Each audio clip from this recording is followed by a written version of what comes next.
Hey, what is going on, guys? It's DK back at you in another video here for the NBA Showdown slate with the Bucks and the Raptors. Real quick, let's see what we did last night. So, hope you guys tuned into that Showdown video. You probably won some money here. Finished in sixth place. I almost took down GPP. So, yeah, like I said, if you guys watched that video, you knew I was picking four of those top five guys. I did with Steph, Draymond, Lillard, and Clay, and paired them with two value guys. My lock and load value play was Cantor. Did not disappoint. I got you 36 fantasy points. And then Bogut was probably my second favorite value play at 1.2. It really didn't have to do much. Actually got limited. I think he only played 10 minutes or 8 minutes, maybe, because he got in foul trouble there in the start of the third, and they just never brought him back. But two other value guys that I did like, Looney and Harkless. Both those guys did really well. And obviously Hood, coming back and playing. It kind of took me off Harkless, but Harkless still did good. Looney was solid. So yeah, it was a really, really good night. And let's see if we can keep it going here for the Showdown slate tonight.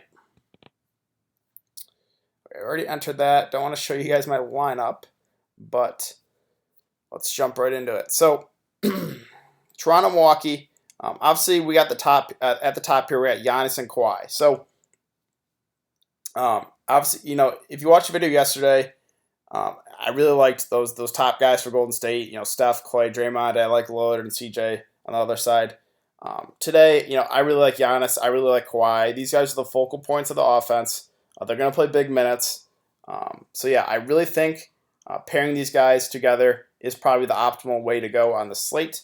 So most likely for me, I'm going to be playing both Giannis and Kawhi. So if we go a step below them, we got Middleton, Siakam, Lowry, Bledsoe kind of in that next tier. Now you probably can get two of these guys, one to two more of these guys if you're playing Giannis and Kawhi. So Middleton, a guy that doesn't have huge upside, but has a pretty solid floor. Has gotten probably going to get you, 30 to 40 fantasy points, maybe a little more. He's got a pretty solid floor, so no issue with Middleton. Siakam here at 8.4. It's been a little up and down, but he is cheaper than Middleton by 800? Yep, by 800. So if I had to pick between Middleton and Siakam, both these guys seem pretty safe. I think I would lean towards Siakam just for the discount. Then we get to the point guards here with Lowry and Bledsoe. Both these guys have been disappointing here in the playoffs. Lowry, the thing I like about him is the minute security. He's going to basically play 40 minutes a night. Now, the matchup here, not good against Milwaukee. Milwaukee is a solid defensive team against point guards. And Lowry has been struggling. So, like I said, he's got positives going for him with the minute security, but the negatives is the matchup and, he hasn't really been playing well. And then Bledsoe, same thing. Really has not looked that good here in the playoffs. And the thing that scares me is the minutes here. Now, he's not going to play more than 30 minutes a night, basically ever. Milwaukee likes running a deep rotation. They like getting George Hill minutes, Connaughton minutes. They got Malcolm Brogdon back now. So I really don't see Bledsoe playing more than 30 minutes. He has been struggling. For that reason, I'm probably going to stay away. Now, this guy does have some upside, but again, it's just the minutes that scare me here. Now, I do think he's going to go pretty low owned, so if you want to take that in consideration, go for low owned Bledsoe. This guy still has upside, but it's just the minutes haven't been there for me. The price is a little too much. I'm probably going to stay away from Bledsoe. And then we got Marc Gasol here at 6.6. So we still haven't got confirmation from Toronto's lineup here, but I might, maybe they start Serge Ibaka here at the 5 and bring Gasol off the bench. Toronto has shown that in the regular season. They've kind of switched their starting center here. Gasol obviously matched up really well against Embiid. They needed him to guard Embiid. Milwaukee, they kind of run more small ball. Brook Lopez likes shooting a bunch of threes. They got Mirotic, they'll run at the 5. They got Ersan, they'll run at the 5. So Marc Gasol, not the best matchup for him. So for that reason, I'm probably going to stay away. He does have a good individual matchup against Brook Lopez. He's not a good defender. If they throw Mirotic at him, also not a good defender. So the matchup is good, but I just don't think he matched up well against Milwaukee. So for that reason, I'm probably going to lean towards Ibaka here at 5.6. Now the minutes, slowly climbing. He had the big game 7. Again, I think he matched up better against his Milwaukee team.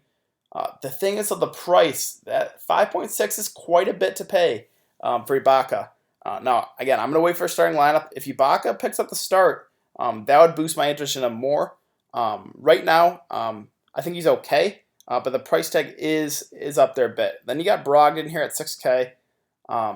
Played 17 minutes, but played pretty well. Got 22 fantasy points in that time. Now, he's still going to come off the bench, but they said they're going to boost his minutes a bit. Now, we don't know how much. All we know is it's a bump in minutes, according to Budenholzer. So I'd assume he goes from, 17 to 25, I think is a reasonable guess. He plays 25 minutes at 6K. I think it's fine here in the mid-range. I don't think, it's my favorite play, but I don't think it's the worst play either. And then Mirotic here at 5.2. He also had a big game last time out against Boston, put up 36 fantasy points. He's been a little up and down, 31, 19, 17, 36. But we've seen this guy has some upside, on even when he played for New Orleans. He had some big games. If he's knocking down that 3, he can definitely get you there. So I think a guy that is better suited for tournaments for sure. Really, though, for Showdown slate, I think most people are going to be playing tournaments. So I do like the upside here on Mirotic, but he is risky at 5.2. Danny Green, just never a guy I play. Too scoring dependent.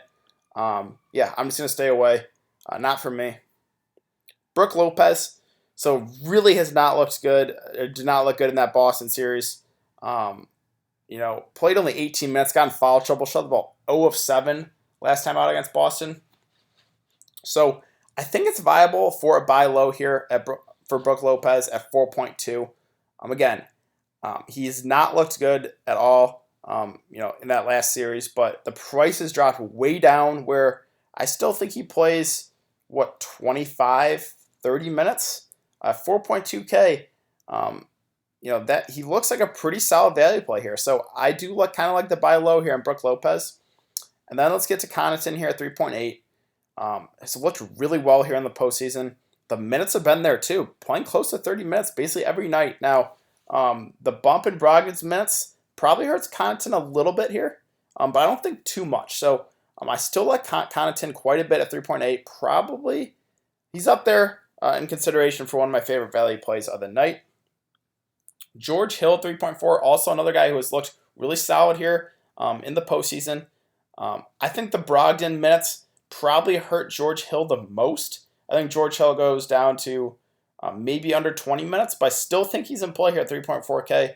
A guy that, again, has looked really solid in the postseason. And then Ilyasova at 2.8. I would like it if he was a little cheaper, but a guy that's probably going to play 15 to 20 minutes, and he's going to produce when he's out there. So I do like Ersan as a value play at 2.8K. Below that, I really don't think we have to go there. Van Fleet has just looked god-awful here in the postseason. The minutes are down on him. I'm staying away there. Sterling Brown, Norman Powell. I just don't. The minutes are not there for these guys. I don't think we have to risk it. There's not really the Andrew Bogut, Jordan Bell type guys, those mid-type price guys that have upside on the slate. So, below Ersan, really no one for me. So, again, a brief overview here. I like pairing Giannis and Kawhi together. Probably take one or two of these guys from the mid-range.